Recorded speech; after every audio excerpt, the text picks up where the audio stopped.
Dolphin fans, welcome to the Fins Bandwagon. I'm your host, Evan Posner, and with me always is my dad, Hank. How you doing, buddy? Man, I'm doing great. We had a little bit of adversity going on, but you know what? I'm okay with that because character's built during adversity, and we got Yes, some it is. character building to do.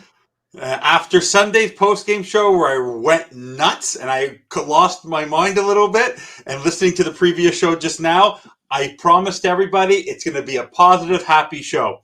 I just turned 40 yesterday. The sky's looking up. We're going to be just fine.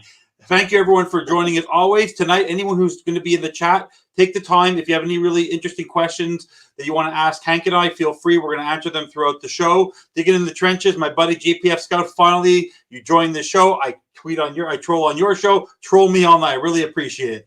Thank you, Bobby, again for the great wishes. I really appreciate it. So today we're going to focus on Hank's experiences at the game on Sunday, everything he learned. I'll give my reaction 2 days later, only on the positive side, I promise. And then we're going to focus on what's going on with the Dolphins in this upcoming week and all the big news stories.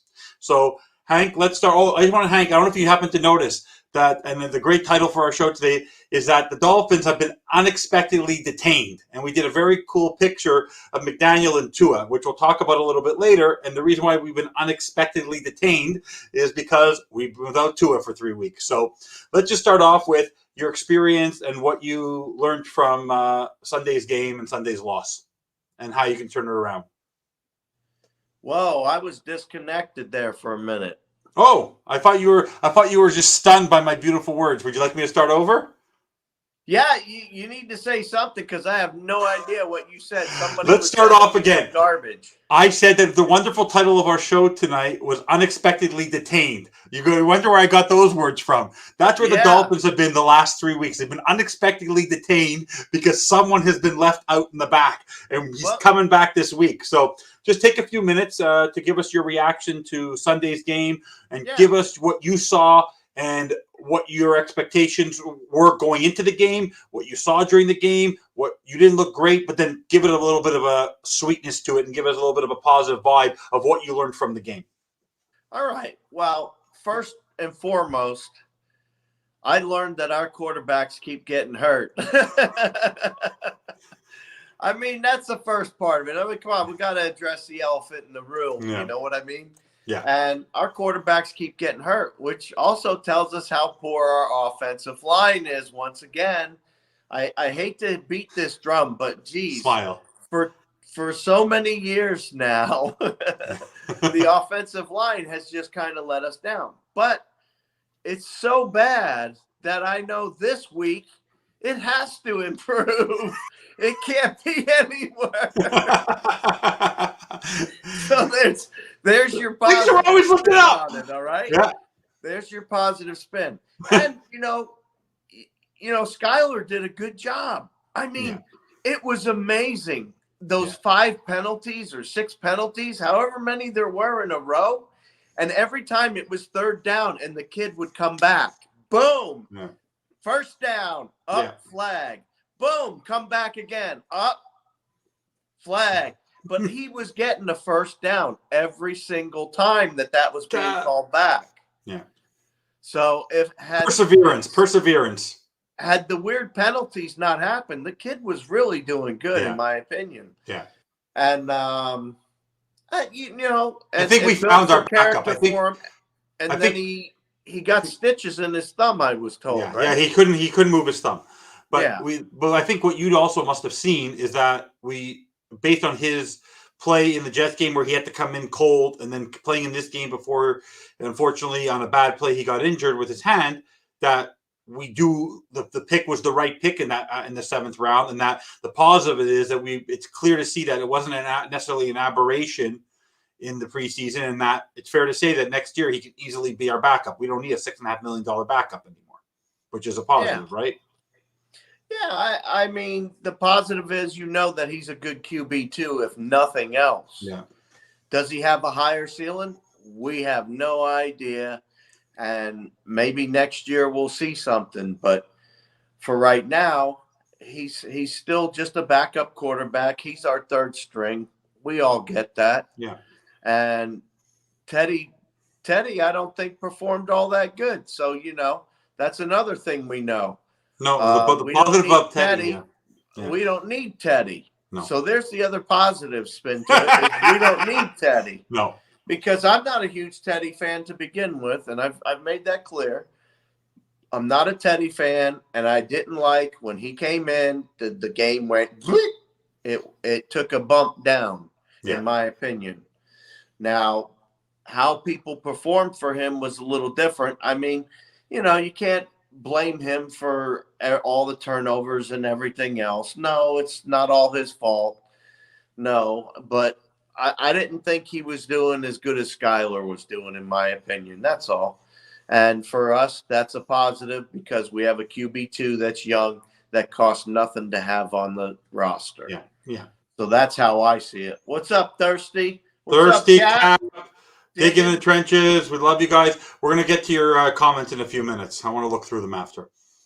So, what else did you? 2 weeks. Yeah. What did you see from the running game? What did you see from the defensive line? Because what did you see from the secondary? What did you see in those areas that you liked?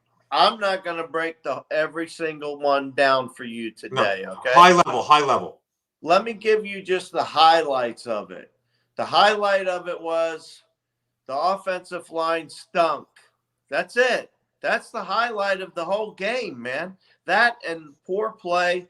I did like the fact that Igbo came in and he did make some plays. Yeah. He made some plays. Yeah. And I was impressed. He had all his orange on and stuff, right? Yeah. And he made some plays. I liked him. Remember, I was at a game where I'm on the visitor side and it's all Vikings fans and my team's losing. So I was a little not in my graces. How's that? I was a little busy being a little angst is my point. So I wasn't really paying much attention to the game at the time. I'm going to be honest with you because there were just people doing things around me that I'm a nice guy, Yeah, I know. You're a great guy.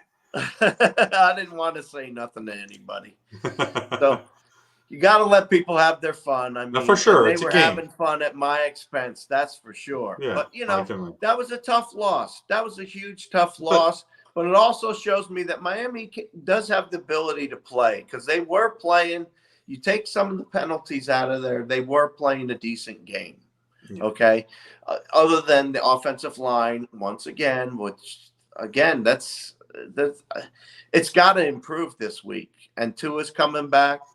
So there's our positive for the end of it.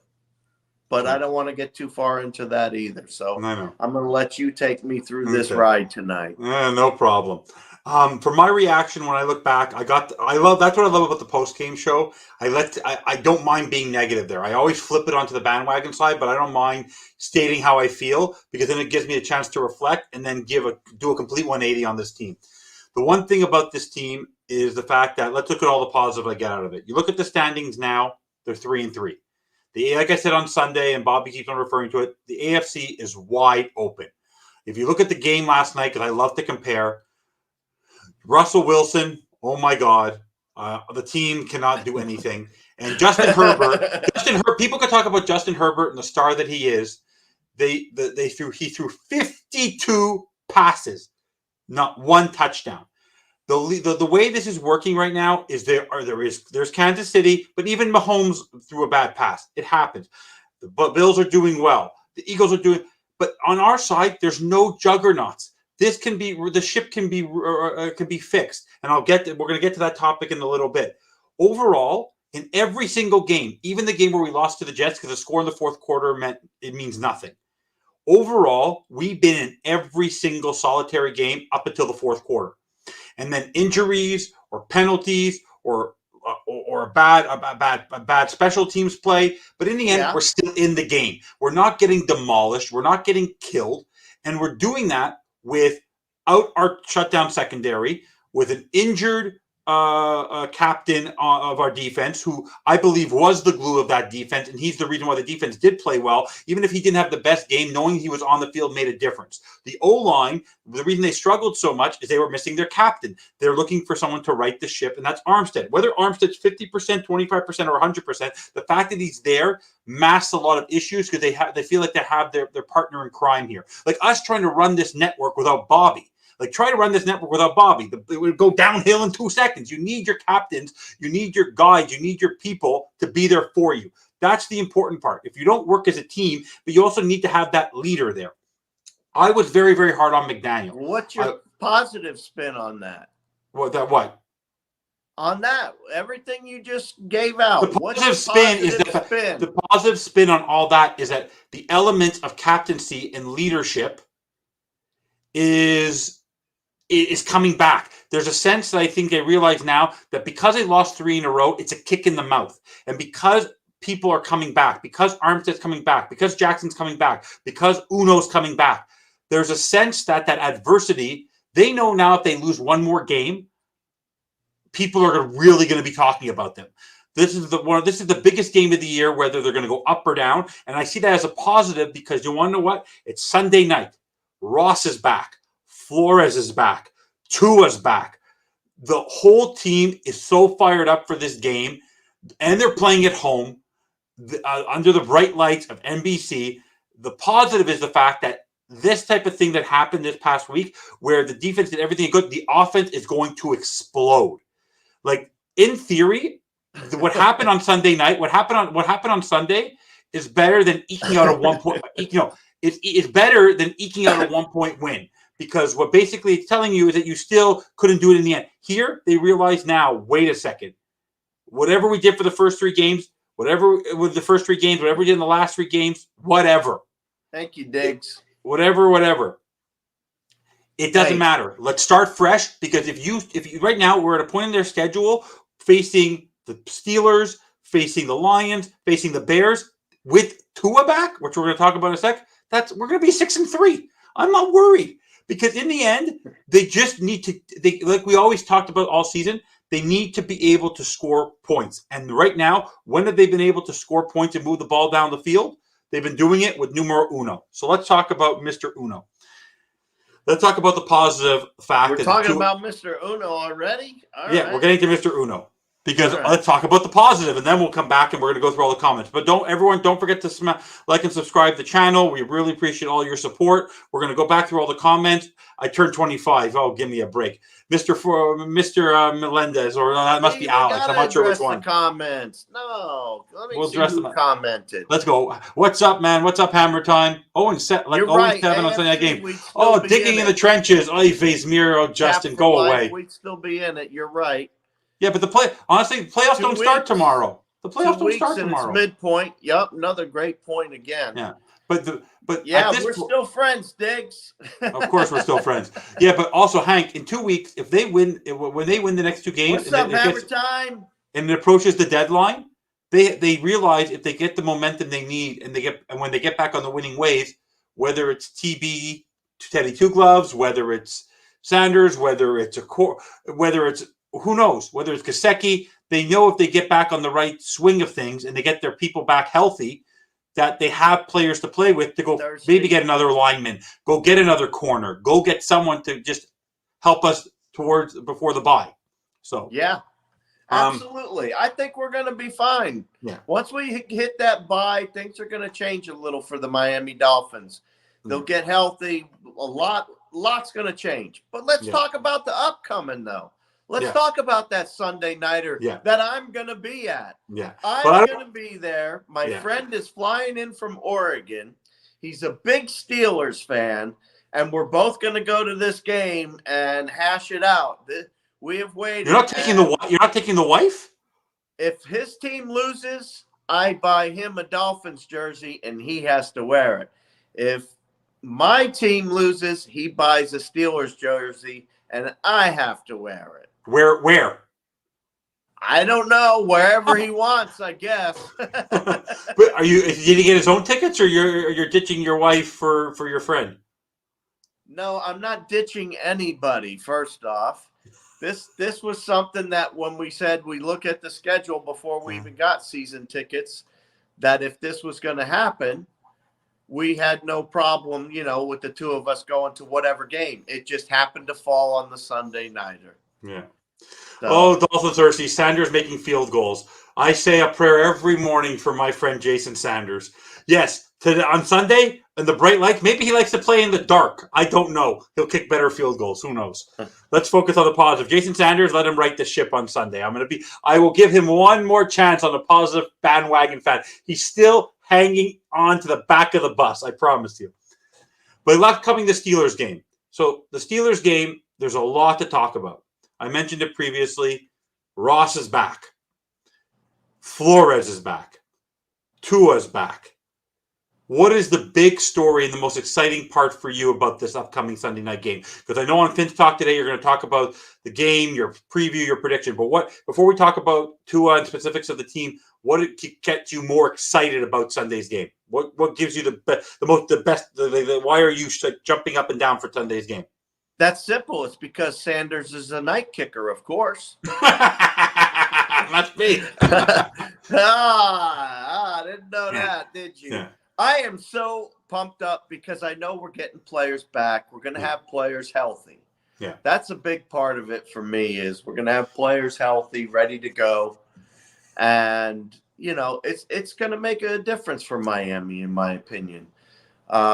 You're also coming on to a team that also has a rookie quarterback coming off a concussion. Yeah. If he can play, he's going to play. If not, it's Trubisky. So I like either one of those two options, in my opinion. It just gives me a plus. It doesn't necessarily have to be what's going on my team. It's what's going on someone else's team, too. I think Minka's also out still. I don't know if Minka's back or not. There's still what? I don't know. We'll know on Wednesday, but Minka, for Fitzpatrick may not be playing either. So that's exactly. And what about Watt? Is Watt back yet? No, Watt's not back either. So yeah, see, so that's what I'm saying. There are lots of reasons to be positive with this offensive line and the passing game and Tua, and the bricks are stacking to make the house. Put it that way. And bricks. So digging in the trenches is going to be talking about bricks on Saturday. Oh, okay. Well, yeah. He likes to stack some bricks, that one. I don't know. He's still stacking the bricks of the house and making the house, however you want to say it. You stacking the logs, whatever.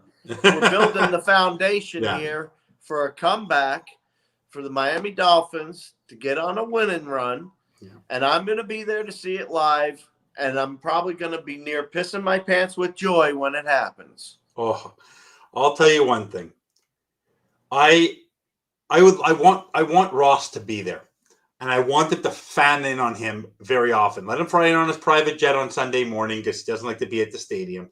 So let him stay away from the team, no problem. I want him to fan in every single time Tua throws a touchdown, because this is the guy you want to get rid of.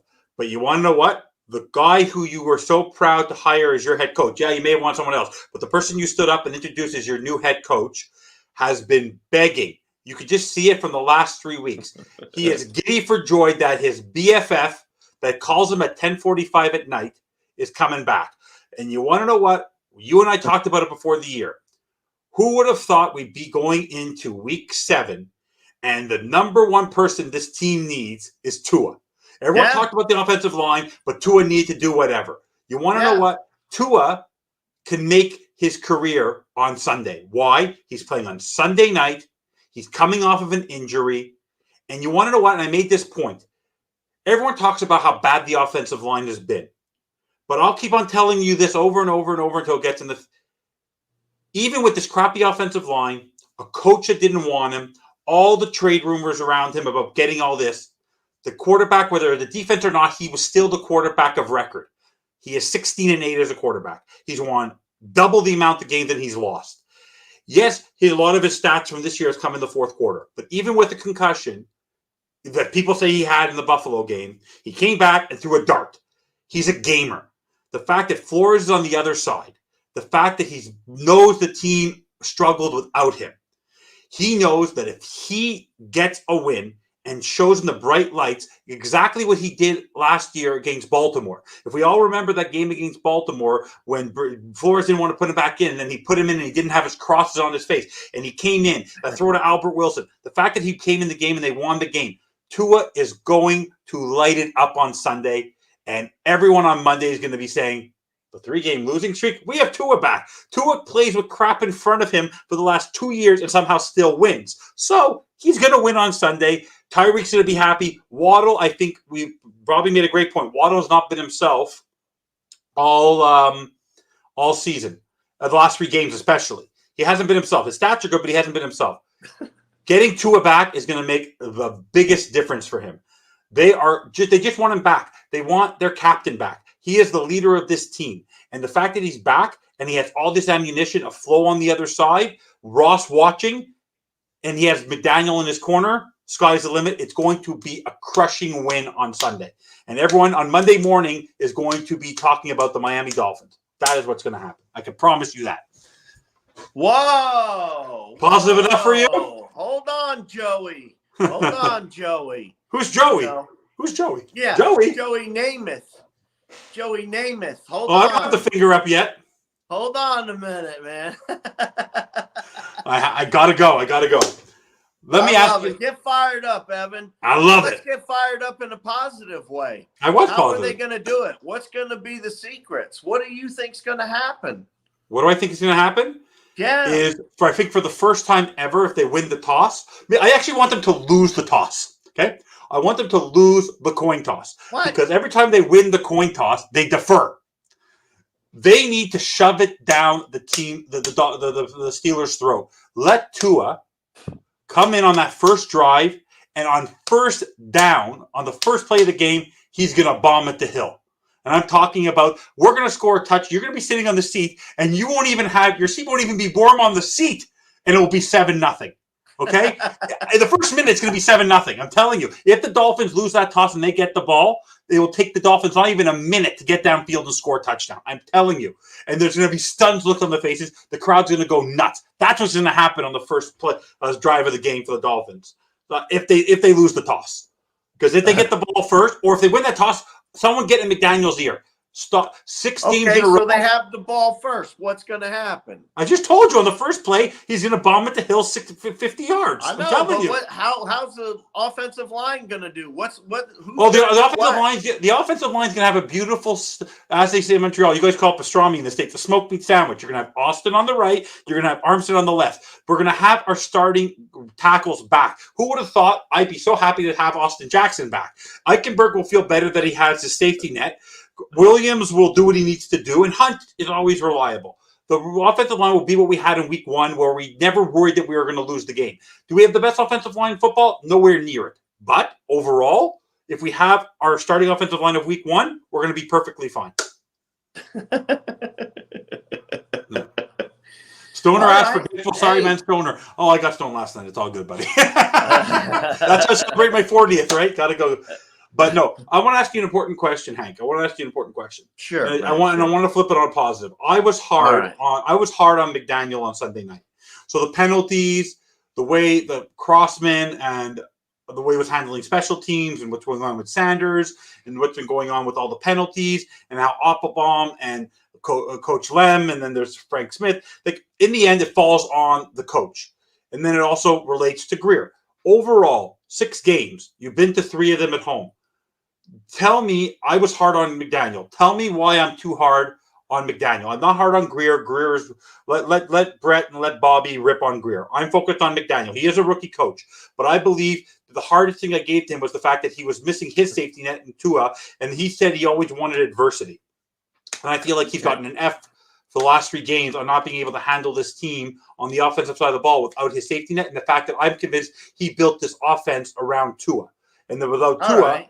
And the fact that without Tua, he's not successful. But if Tua comes in and is successful for him, that's still going to be a little bit of a knock on him. Well, So I'm asking you, what do you see in McDaniel that you've truly liked over the first 6 games that you believe it's not necessarily his fault? It's more the players. It's not him. Okay, it is the players. It definitely is the players. We don't have top quality players on the offensive line, period. And until that changes, it doesn't matter if you have Aaron Rodgers back there. Look at his offensive line and look what's been happening to him. I'm telling you, it's the offensive line. It's been the offensive line. But like you said, the positive is we're going to have Austin Jackson back. We'll have Austin Jackson back and Armstead. So, how can you go wrong with that? No, I'm just kidding. But no, we're going to have everybody back that's usually on the line, and it should be much improved. And Tua is a drop back and release kind of quarterback anyway. At least that's what McDaniel's been teaching them. So McDaniel, for me, you're asking me about McDaniel, but you're also asking me about the Tua success. But McDaniel is part of the Tua success. And the two go together is your answer. And without Tua, McDaniel isn't successful. And without McDaniel, Tua isn't successful either. I like so that. That's your answer. That's beautiful. I want you to respond to this because Justin wrote this and he wanted me to read this. Play calling is too predictable, vanilla. Haven't seen a jumbo package yet. You have to mix up the pass out, run out of pass looks. What are your thoughts on the play calling?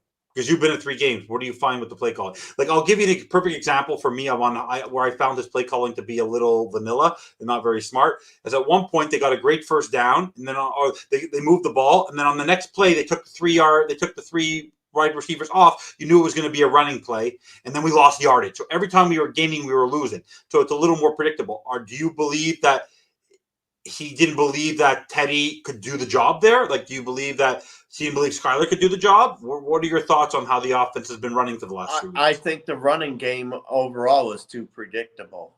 It's almost always predictable. You can tell when it's a running play half the time. And if you could tell half the time, that's a quarter of the game. So, does that explain it enough? Yeah. Okay. Since this whole all these other shows, negative people, negative Nancy's, whatever you want, all singing Kumbaya. Let me just ask you: I've never truly asked you this. Do you believe in Greer or you don't believe in Greer? I've never asked you ever. And McKenzie and Allen, do you believe in the front office? I don't believe in Greer to fix our offensive line, and that's our biggest need and been our biggest need since he's been at the company. I'm talking from his time of inception of GM, all that other stuff that he's been doing for Miami Dolphins from the time he started and he's been a part of. I was still in diapers. Has sucked. Yeah. I was still in diapers.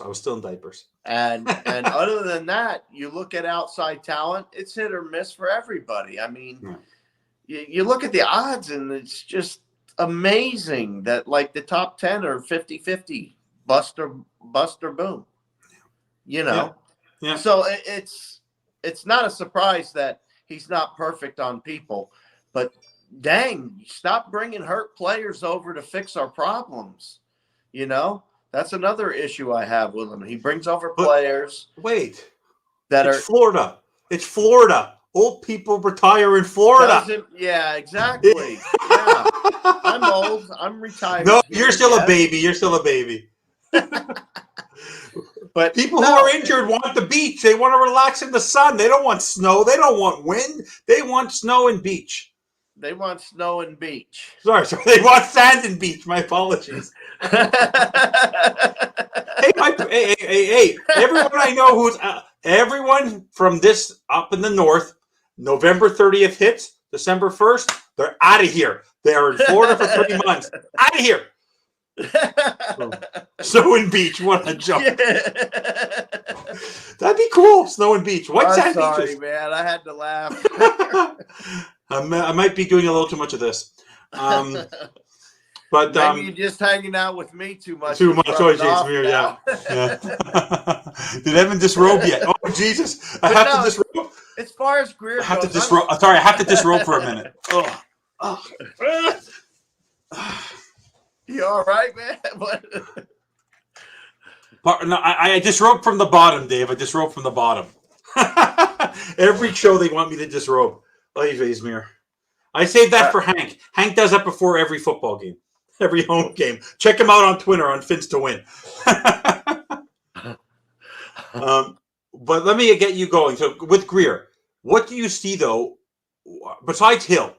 Where do you see the positive in him? Because for me, we wouldn't have. I know they're easy picks, but he could have made the wrong pick. I don't think Devontae Smith would have been the right guy for Tua in this offense, the way the scheme and the speed. Waddle, I think, is the right person for him. Hill, working with Tua, I think is the right person. Armstead, for me, injured or not, when he's there, he creates some sort of stability. For me, the one thing I was really impressed with were the names of the captains. Last year, they named captains for the sake of naming captains. Here, the captains know what their responsibility is, and I think what we've learned is when the captains haven't been on the field, that has made a difference for that area of the team. I think that's been important on my end. Oh, yeah, because the captains are big-time players. Yeah. The two go hand in hand. Yeah. Hey, digging in the trenches. Can you make me a jersey that says Snow and Beach on the back, number 1?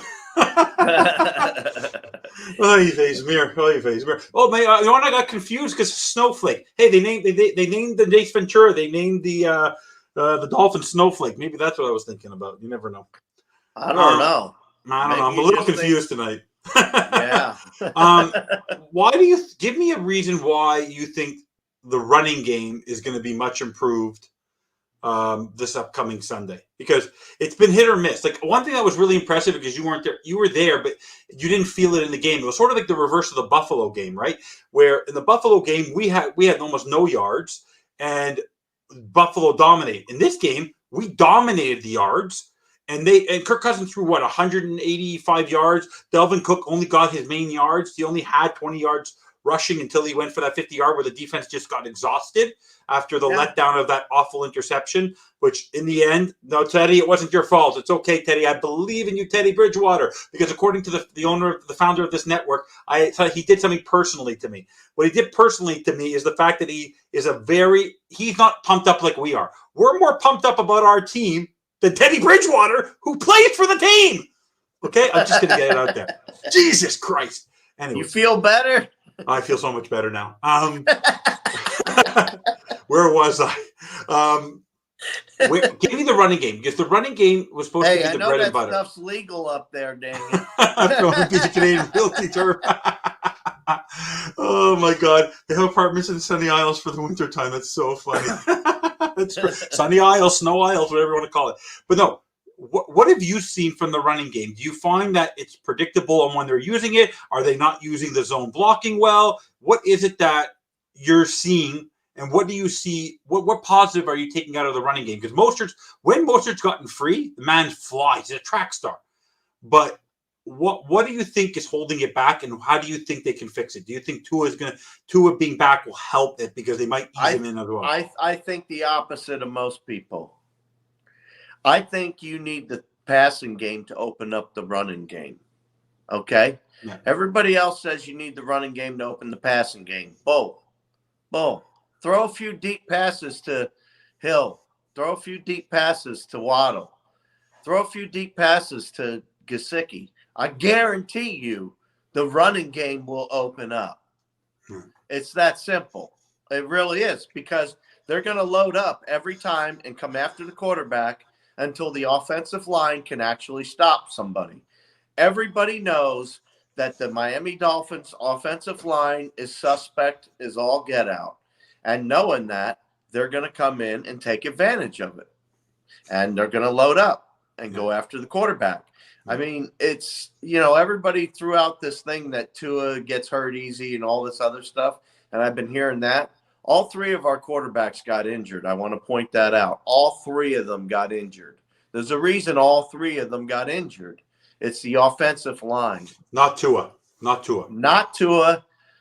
Tua held onto the ball too long. And trust me, on Sunday, he's going to have like Pavlov's dog, if you remember that science experiment, where what doesn't behave, you shock him. I guarantee you, under his play caller, McDaniel has a little thing that shocks him. The moment it hits 3 seconds, he's going to be shocked, and the ball's going to fly out of into the stands. He's not going to be able to hold onto the ball for more than 3 seconds because that's been his Achilles heel. Yeah, let me answer digging in the trenches. You have to have time to throw the ball. That's what I'm saying about our offensive line. When Tua's in there, he drops back, sets, and throws. Yeah. Now, he does that on a rhythm. He gets in a rhythm. If you watch him as he goes through the game, he actually gets in a rhythm. Yeah. Where he drops back, sets, throws. And so accurate. It's a beautiful so accurate. rhythm. He's so accurate. And you're talking, you could do short to intermediate passes to open up the further play down the field too. Because if the running game isn't working, stop trying to force something that isn't happening with an offensive line that can't make holes and make it happen. Yeah, that's true.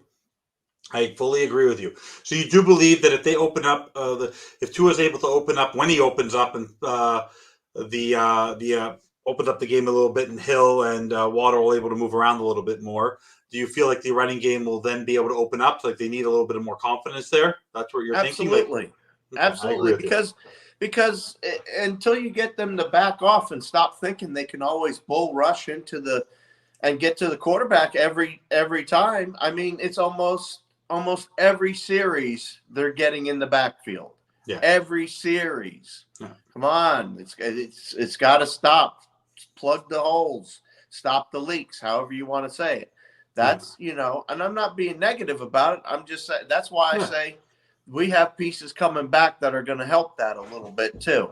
Yeah. And combined with that and Tua, I think he'll have the time to throw the ball that he needs. Yeah. No, I think what Tua has been doing is last year he used to get the ball out in 2.5 seconds because he knew he had no time. I think this season what he ends up happening is he doesn't like his first read, and then last year he knew what his weapon was. It was Waddle. Here he knows he has Hill and Waddle, and if he doesn't like the read on Hill, he'll look to Waddle. And what he's doing is that the moment he overthinks it and doesn't go with his first read and doesn't react fast enough, it's taking him too long to adjust to his second and third read. And I think that's one thing that's been really good for him to be off the sidelines for 3 weeks and actually being at that last game and seeing how Skylar was treated and seeing how Teddy was. He knows that he has a second life here, and that he needs to come out and ball because two people really do believe in him, and people who were anti-Tua before are pro-Tua because of how he performed in the first 3 games, and they know that he is the only way. It doesn't matter what the defense does. The defense was phenomenal on Sunday, but what you saw is that they can only hold it for so long. They need points. They need confidence. They need someone who moves the ball down the field, and Tua is that person. Tua has the ability to do that, and he's going to do that on Sunday. And he has no reason not to. He knows he can do it. He has the weapons, and he's shown it's been in the third and fourth quarter, but he's still been able to do it. He still has to get the ball in their hands. So I'll stop being negative, Justin. Come on. Anyways, so Hank, get us fired up for Sunday. Give people a reason to be fired up for Sunday. Why should you be fired up for Sunday? After a 3-3 start, get fired up. 3-3 start, unbelievable. You're going to have Tua back. You're going to have Armstead back. You're going to have Jackson back. You're going to have three main players back that have to do with the biggest part of your game, which is the quarterback. So I like those facts alone. Then you take the fact that Pittsburgh's defense has been kind of knocked down a notch or two from injuries. So I like that. Then you take the fact that it's a Sunday night game. Then you take the fact that I'm going to be there. Oh, it just prime goes time. on and on and on, and I'm going to be there. And you know me, if you've seen me on Twitter, I party hard at the games. Oh, yes, you do. So I love to party, and I'll party hard at the game. And after we kick some butt, I'm going to rub it in my neighbor's face that I won and he lost. Now, if not, he's going to be rubbing it in my face. But I believe that Miami's going to win just so I can have the fun. When Miami is down, they find a way to get up. No one believed in them. Everyone was hard on them this season. They started off well, and then what happened in the Cincinnati game happened. The Miami Dolphins are playing at home, and if it would have been a Sunday 1 o'clock game, whatever. It's going to, as of tomorrow, the talk about, the interviews, the lead up is all about them.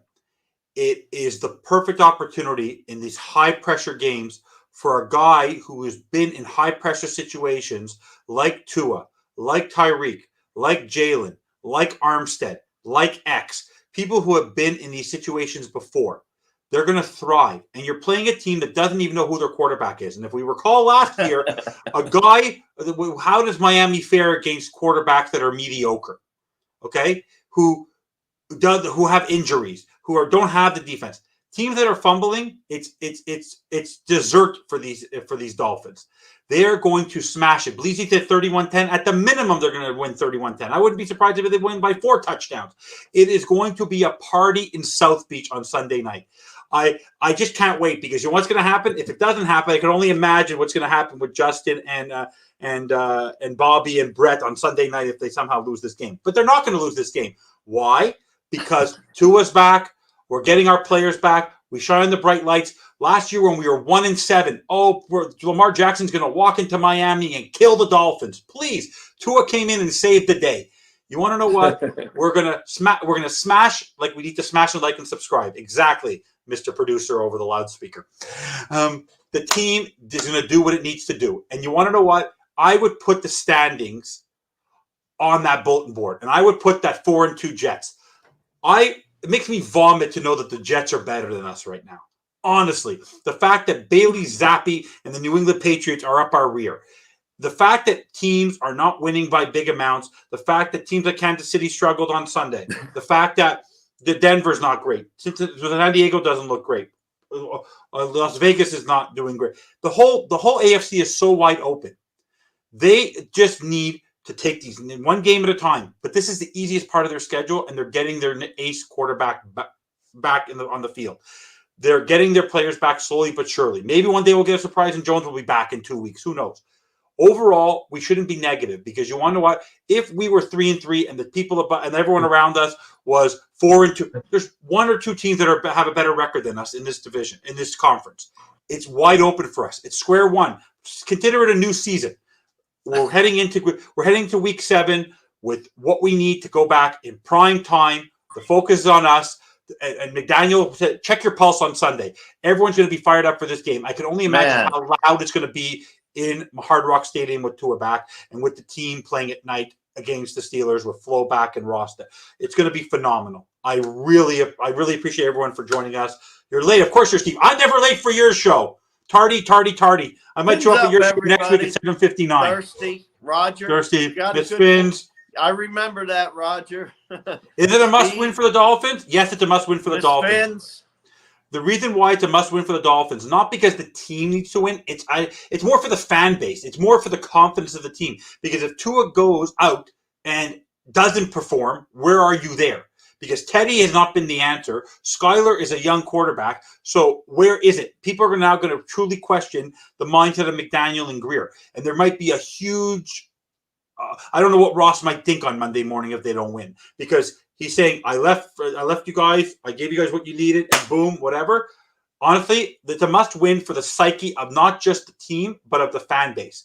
This is the most polarizing fan base in the NFL, and we are bipolar, and we need a win. And the team, but the thing is, they're going to win. And honestly, it couldn't have been. Like I said, it's a situation couldn't have put itself in a better place for us to be where we are on Sunday night under the bright lights. Is the best situation we would ask for. Like I said, if it was a random game on a Sunday, I wouldn't be as pumped, because it's just going to be one of those games. It's the focus of everybody. Millions upon millions of people are going to be watching this. And that is the best thing that can be for the Dolphins, because it gets to show that if the team is successful on Sunday, that everything that happened the previous 3 games, yes, there's still issues, but the team is able to overcome it. And that's what's the most important. You got it, Evan. Yeah.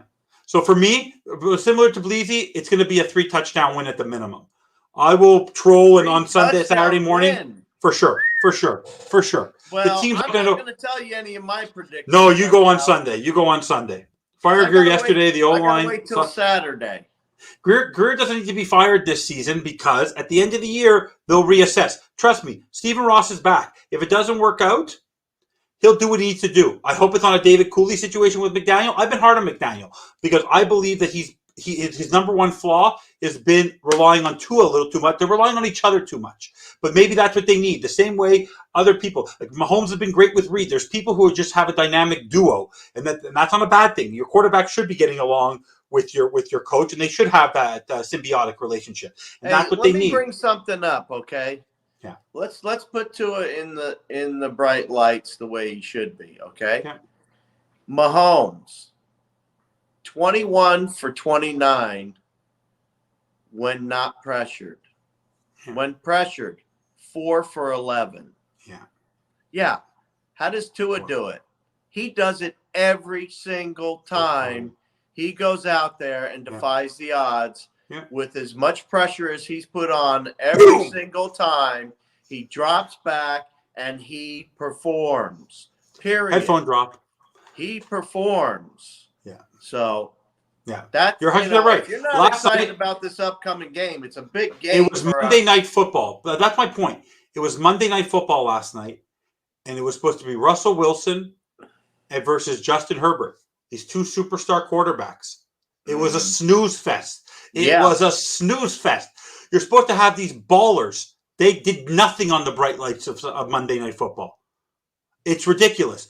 No touchdowns by these two? Unbelievable. It was awful to watch. You're relying on kickers. Two of those, honestly, and someone made a great point, on fourth down with Tua, keep going. Don't worry about Jason Sanders. Keep going. We don't want to digress here. I know. I'm believing. I believe. I'm just telling you. You a hug through the camera. Oh, thank you so much. Oh, I want to give you one positive we didn't talk about. How did you feel, because we didn't talk about it, Tua's not getting injured. Miss negative. Oh, come on. He's not getting concussed. He will pull a Patrick Mahomes. The moment he sees a player, I'm telling Tua myself, Tua, if the person's coming after you, run for the safety. Pull a Patrick Mahomes in the Super Bowl a couple years ago. Run for the safety. I don't care. Just don't get hit.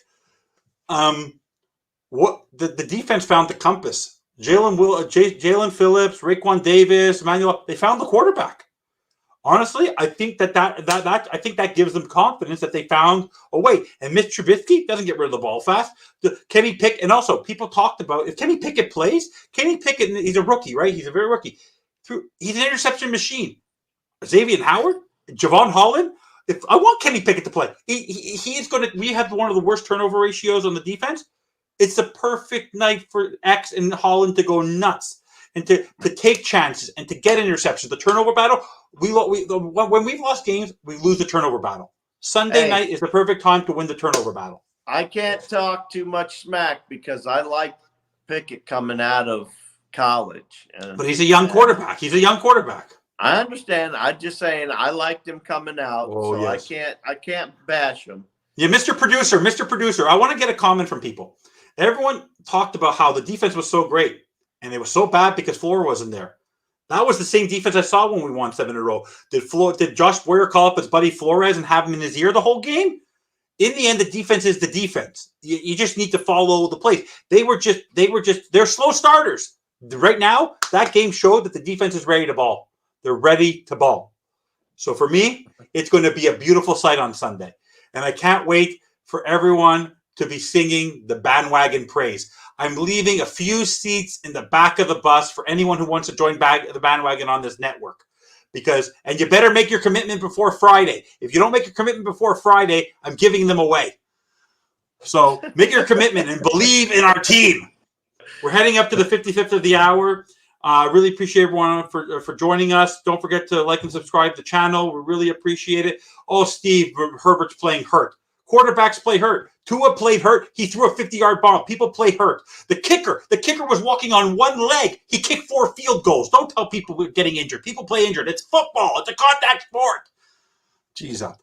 Anyways, for everyone, it's been a great show. Dad, you're the best. I appreciate you. I love doing this show with you. You're the leader of the bandwagon. You're the best. I enjoy you so much. Thank you, everyone, for joining us. I can't wait for the next shows tomorrow, Thursday, Saturday. I will be following everyone, and we can't wait for Sunday night. It can't come soon enough. So for everyone, don't forget to watch all the other shows on the network. And once again, fins up. Fins up.